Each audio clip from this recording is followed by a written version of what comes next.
नमस्कार, स्वागत है न्यूज 18 पंजाब हरियाणा में। मैं आपके साथ कुलदीप भारद्वाज। हरियाणा प्राइम की शुरुआत करेंगे। हरियाणा विधानसभा के शीतकालीन सत्र से। शीतकालीन सत्र विधानसभा का जारी है और इस सत्र में सदन में शहीदी दिवस को लेकर प्रस्ताव पारित हुआ। गुरु तेग बहादुर जी के शहीदी दिवस को लेकर प्रस्ताव पारित हुआ है। सर्वसम्मति से इस प्रस्ताव को पारित किया गया है। गुरु तेग बहादुर जी के शहीदी दिवस को लेकर सदन में चर्चा हुई।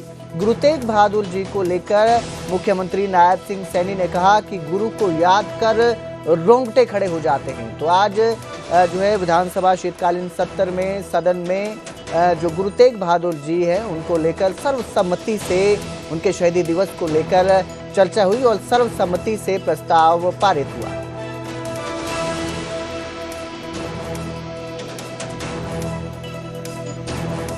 प्रस्तुत करता हूं कि चूंकि गत अगस्त 2025 में इसी महान सदन में हिंद की चादर श्री तेग बहादुर जी के 350वें बलिदान वर्ष को मनाने का सर्वसम्मति से संकल्प लिया गया था। उस संकल्प के अनुसार सरकार ने हरियाणा सिख गुरुद्वारा प्रबंधक कमेटी के साथ मिलकर समूचे प्रदेश में अनेक कार्यक्रम आयोजित किए। इन कार्यक्रमों की रूपरेखा को अंतिम रूप देने के लिए गत 3 नवंबर को चंडीगढ़ में सर्वदलीय बैठक का आयोजन किया गया। उस बैठक के निर्णयों के अनुरूप प्रदेश में 350 रक्तदान शिविर आयोजित किए गए। गुरुजी के जीवन पर प्रदेश के सभी स्कूलों में निबंध और कहानी प्रतियोगिताएं आयोजित की गई। चौधरी देवीलाल विश्वविद्यालय सिरसा में राष्ट्रीय स्तर के सेमिनार का आयोजन किया गया। वहां श्री गुरु तेग बहादुर जी के जीवन, दर्शन और कार्यों पर चेयर स्थापित करने का निर्णय लिया गया। टोहाना वहां गवर्नमेंट पॉलिटेक्निक अम्बाड़ा का नाम श्री गुरु तेग बहादुर जी के नाम पर रखा गया। टोहाना जींद दमतान साहिब रोड का नाम गुरु तेग बहादुर मार्ग रखा गया। करनाल में हिंद की चादर मैराथन का आयोजन किया गया। गुरु जी के शीश को आनंदपुर साहिब पहुंचाने में भाई जेता सिंह की मदद में अपना शीश कुर्बान करने वाले दादा कुशाल सिंह दैया जी के बलिदान स्थल बड़ खालसा में उनकी याद में राज्य स्तरीय समारोह का आयोजन किया गया। गुरु तेग बहादुर जी के देश और धर्म के प्रति योगदान को भी आदरणीय प्रधानमंत्री ने जिस प्रकार यहाँ आकर के नमन किया है, ये हरियाणा के लिए भी गर्व की बात है, हरियाणा वासियों के लिए भी गर्व की बात है। माननीय अध्यक्ष जी, प्रधानमंत्री जी का इस समागम के अंदर आना, ये विषय पूरी दुनिया के अंदर गया है। पूरी दुनिया के अंदर गुरु जी की उस शहीदी के बारे में दुनिया को पता लगा है। ये हमारे लिए बड़े गर्व की बात है। मैंने इसीलिए माननीय अध्यक्ष जी आपको निवेदन किया है। मैं इस सम्मानित सदन के समक्ष प्रदेश की जनता की ओर से गहन श्रद्धा के साथ इस प्रस्ताव को सर्वसम्मत पास करने का मैं अनुरोध करता हूं। वाहेगुरु जी का खालसा, वाहेगुरु जी। रोहतक के पानी के मुद्दे पर भी सदन में सीएम और नेता विपक्ष भूपेंद्र सिंह हुड्डा के बीच हल्की नोकझोंक देखने को मिली। भूपेंद्र सिंह हुड्डा ने जहां बीबी बत्रा के सवाल पर सरकार से जवाब मांगा, तो वहीं मुख्यमंत्री नायब सिंह सैनी ने जवाब देते हुए कहा कि पानी की कमी नहीं आने दी जाएगी। जी, वहां पर नगर निगम की 14 एकड़ लैंड है। एक तो हम वो देख रहे हैं, माननीय मंत्री जी ने बताया। और एक सोनीपत रोड के ऊपर एक पंप खराब है, उसकी कैपेसिटी बढ़ा रहे हैं, उसको ठीक कर रहे हैं। आपको पानी की कमी नहीं आने देंगे। रोहतक के माननीय विधायक जी, रोहतक के एक एक घर में पर्याप्त पानी पहुंचाना हमारी सरकार की जिम्मेवारी है। उसके लिए हम काम कर रहे हैं। मैंने कहा है नहीं, ठीक है, नहीं देखिए, हमें कई स्थानों से काम कर रहे हैं। आप बाद में फॉलो अप कर लेना। हमारे सदस्य ने उठाया सवाल, ये बड़ा गंभीर मामला है, खास तौर पे उस इलाके का जिससे ये है। इंसान को 2 ही चीज चाहिए, पानी या शुद्ध हवा। वो एनसीआर की वजह से वहां AQI कितना रहता है रोहतक में और पूरे एनसीआर में, वो भी और पानी की भी। तो ये इसका जल्दी आप टाइम बाउंड करो इसको, ये नहीं। वहीं विधानसभा में प्रश्नकाल के दौरान झज्जर से कांग्रेस विधायक गीता भुक्कल भड़क गई। उन्होंने स्कूल भवनों की जर्जर हालत का मुद्दा उठाया था, जिस पर शिक्षा मंत्री महिपाल ढांडा ने जवाब भी दिया, लेकिन गीता भुक्कल इस जवाब से संतुष्ट नहीं हुई और गुस्से में आ गई। इसके बाद मुख्यमंत्री नायब सिंह सैनी अपनी सीट से उठे और गीता भुक्कल को समझाने की कोशिश की।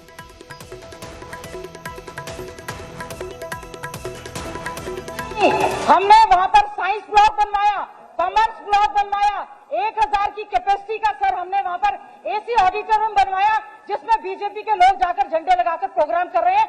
50 लाख रुपए बिजली का बिल पेंडिंग पड़ा है सर, सारी कॉरेस्पॉन्डेंस और कागज ऐसे है। क्या शेम कर रहे हैं? I am a vigilant MLA, मैंने अपना अच्छे रखा है। क्या आप लोगों ने शेम कहा है और किस बात के लिए शेम कहा है? चलिए, रिस्पॉन्सिबल एमएलए हूँ। आपका विषय आ गया। माफी मांगे मंत्री जी ने आपको, आज भी अध्यक्ष महोदय, आज भी इलेक्शन कमीशन ने डॉक्टर साहब आप अध्यक्ष महोदय, उनका विषय, अध्यक्ष महोदय, मेरी एक रिक्वेस्ट है, आज भी हमारी हम लगातार, मुख्यमंत्री जी कुछ कह रहे हैं गीता जी, आप तो बहुत सीनियर हो। एक मिनट, माननीय अध्यक्ष जी, माननीय मंत्री जी ने स्पष्ट रूप से कहा है जी, कि अगर किसी ने कोई कोताही बरती है उसके खिलाफ, वहीं मंत्री जी ने तो इतना बड़ा दिल दिखाया है कि गीता भुक्कल को कहा कि आपको साथ लेके जाऊंगा, साथ लेके चलिए, ये बात कही है, इतना बड़ा दिल मंत्री जी ने दिखाया। परंतु मैं एक बात कहता हूं, ये बिल्डिंग कब बनी है इसकी सारी जांच कराएंगे, पूरी जांच होगी, जांच के बाद जो भी दोषी होगा, क्योंकि बिल्डिंग की एक लाइफ होती है माननीय अध्यक्ष जी, 30 साल 35 साल शायद विभाग के द्वारा इतनी उसकी लाइफ रखी हुई है, और अगर कितने समय उसको बने होंगे और जब वो बनी है उसके समय उसके पैरामीटर्स क्या थे, क्या उसके ऊपर मटेरियल लगा है, वो सारी जांच होगी और जो दोषी होगा माननीय अध्यक्ष जी उसके खिलाफ कार्रवाई कर देंगे। हम इसके अंदर बिल्कुल कोई कोताही नहीं और करते। ठीक। वहीं सदन में कैबिनेट मंत्री अनिल विज ने भूपेंद्र सिंह हुड्डा को नेता विपक्ष बनने पर बधाई दी। उन्होंने भूपेंद्र सिंह हुड्डा को बधाई देते हुए एक शेर भी पढ़ा। मैं इनको भी मुबारकबाद देना चाहता हूँ। हुड्डा साहब लगभग 1 साल की लड़ाई के बाद जीतकर आज विपक्ष के नेता बनकर हाउस में आए हैं। मैं इनको भी मुबारकबाद देना चाहता हूं और हवाएं लाख मुखालिफ हों, लगभग 1 साल की लड़ाई के बाद जीतकर आज विपक्ष के नेता बनकर हाउस में आए हैं। मैं इनको भी मुबारकबाद देना चाहता हूं और हवाएं लाख मुखालिफ हों, हवाएं लाख मुखालिफ हों, मगर ये तय है दिया वही जलेगा जो अपनी जिद पर अड़ा है। चलिए हुड्डा साहब आप जीत गई SRK के तरह। अब मैं हरियाणा विद्यालय शिक्षा बोर्ड में लाखों का घोटाला सामने आया है। शिक्षा बोर्ड चेयरमैन ने 82 लाख रुपए का घोटाला पकड़ा है। पूर्व चेयरमैन VP यादव पर इस घोटाले के आरोप लगे हैं। साल 2023-24 में 10वीं की परीक्षा के दौरान ये घोटाले के इल्जाम लग रहे हैं। चेयरमैन की शिकायत पर अब इस पूरे मामले में विजिलेंस जांच होगी। तो बड़ा घोटाला है, लाखों का घोटाला है और करीब 82 लाख रुपए का घोटाला पकड़ा गया है। शिक्षा बोर्ड के चेयरमैन ने ये घोटाला पकड़ा है। जैसा कि आपने एक शब्द प्रयोग किया है घोटाला, हम घोटाला शब्द इसको नहीं कह सकते, ये अनियमितताएं हैं। देखिए, जब चेयर पर कोई भी अधिकारी और कर्मचारी बैठता है उसका एक मतलब ये दायित्व होता है, नैतिक दायित्व होता है कि संस्था के हित में और जो कंज्यूमर हैं जिनको सर्विस हम प्रोवाइड करते हैं उनके हित में कोई भी फैसला लिया जाए।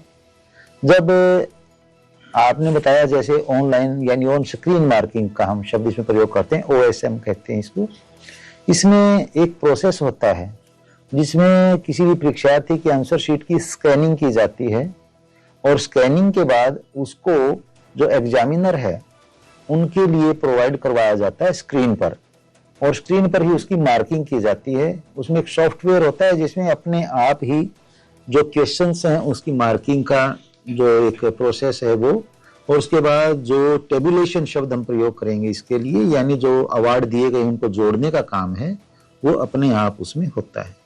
लेकिन प्रोसेस तो बड़ा अच्छा है। प्रोसेस अच्छा क्यों है? क्योंकि इसमें एक्यूरेसी 100% के करीब होती है। लेकिन जब इसके बारे में इस प्रोसेस को यदि हम देखें तो यहाँ एक पेज को स्कैन करने के लिए जो फर्म ने चार्जेज लिए वो बहुत ज्यादा ले रखे हैं। मैं यदि बताना चाहूँ तो ₹1.34 एक पेज की, एक साइड की स्कैनिंग के चार्जेज उन्होंने ले रखे हैं। और जैसे और अब जिक्र करेंगे बहादुरगढ़ का, जहां एसडीएम ऑफिस के बाहर ग्रामीणों ने जोरदार प्रदर्शन किया। ये प्रदर्शन असोदा गांव के गर्ल्स स्कूल की शिफ्टिंग की मांग को लेकर था। ग्रामीणों की मांग है कि गर्ल्स स्कूल की बिल्डिंग की हालत जर्जर होने के बाद वहां पढ़ने वाली छात्राओं को बॉयज स्कूल में शिफ्ट कर दिया गया, जिसके बाद गांव के लोगों ने चंदा इकट्ठा कर खुद बिल्डिंग की मरम्मत करवा दी। लेकिन अभी तक शिक्षा विभाग ने उसी बिल्डिंग में छात्राओं को शिफ्ट नहीं किया है, जिसको लेकर प्रदर्शन किया गया था और मांग की गई है कि छात्राओं को बॉयज स्कूल से हटाकर वापस उनकी बिल्डिंग में शिफ्ट किया जाए। प्रिंसिपल की मिली भगत से एकड़ी को तोड़ा गया जी बात पहले, फिर स्कूल को खंडन घोषित करवा गया। प्रिंसिपल को गाँव वाले से कोई इतला नहीं ली जी, इसमें ना कोई पूछताछ की। स्कूल इकट्ठे कर दिए दोनों लड़के लड़कियों के, सुबह शाम के जो 7-7 घंटे की स्कूल क्लासें लगती हैं वो 3-3 घंटे की करती है, अपने स्वार्थ के लिए कि कुछ टाइम के लिए हमें स्कूल जाना पड़े। और वो स्वार्थ के चक्कर में जो है आज वो बच्चों को नहीं आने देते हैं। हमने एक कड़ी नहीं, सारे गाटर और टुकड़ियों को बदलवा दिया, नया स्कूल बिल्कुल बनवा दिया, उसमें डेंट पेंट करवा दिया सारा। आज ओके है, कोई भी अधिकारी जाकर देख सकता है, अगर उसमें और कोई कमी होगी तो हम उसको भी पूरा कर देंगे। तो वहीं भिवानी में बिजली कर्मचारी ऑनलाइन ट्रांसफर के विरोध में उतर आए हैं और काम छोड़कर बिजली कर्मचारियों ने धरना प्रदर्शन शुरू कर दिया है। कर्मचारियों का कहना है कि ऑनलाइन ट्रांसफर से काम बाधित होगा और हादसे भी बढ़ेंगे। कर्मचारी नेताओं ने चेतावनी दी कि इसे बंद नहीं किया गया तो हरियाणा की बत्ती गुल हो सकती है। आज जो हमारा विरोध प्रदर्शन है वो ऑनलाइन ट्रांसफर पॉलिसी के खिलाफ है। इससे पहले यह प्रोग्राम सब यूनिट लेवल पर चल रहा था और आज ये प्रोग्राम यूनिट लेवल पर चल रहा है। हमारी जो मुख्य डिमांड है, पहले इस ट्रांसफर पॉलिसी में क्लरिकल कैडर को लागू कर रखा था, अब इन्होंने टेक्निकल कर्मचारियों को भी इसमें ले लिया है। तो हमारी ये मांग है इस ट्रांसफर पॉलिसी को कैंसिल किया जाए, या तो इसके अंदर एक ये प्रावधान बनाया जाए कि इसको ऑप्शनल किया जाए। कर्मचारी के हितों को रक्षा न करते हुए मतलब उसके खिलाफ जाकर उसको ज़बरदस्ती ट्रांसफ़र करी जा रही है और आउट ऑफ सर्कल भेजा जा रहा है। उसको किसी कर्मचारी की सीट ब्लॉक करी जा रही है, जो इनके चहेते हैं उनको ब्लॉक किया जा रहा है, और जिसको भेजना मतलब किसी भी तरह की कोई पारदर्शिता नहीं है इस ट्रांसफर। कुरुक्षेत्र में वीजा एजेंट के घर पर ईडी की रेड चल रही है। पिहोवा के मॉडल टाउन में ईडी की टीम प्राइवेट गाड़ी से मौके पर पहुंची और एजेंट के घर को अंदर से बंद कर जांच की जा रही है। किसी को अंदर आने की इजाजत नहीं है, इसलिए घर के बाहर सुरक्षा कर्मियों को तैनात किया गया है। हालांकि टीम ने स्थानीय प्रशासन को मामले की जानकारी जरूर दी है, लेकिन रेड में किसी को साथ में शामिल नहीं रखा गया है।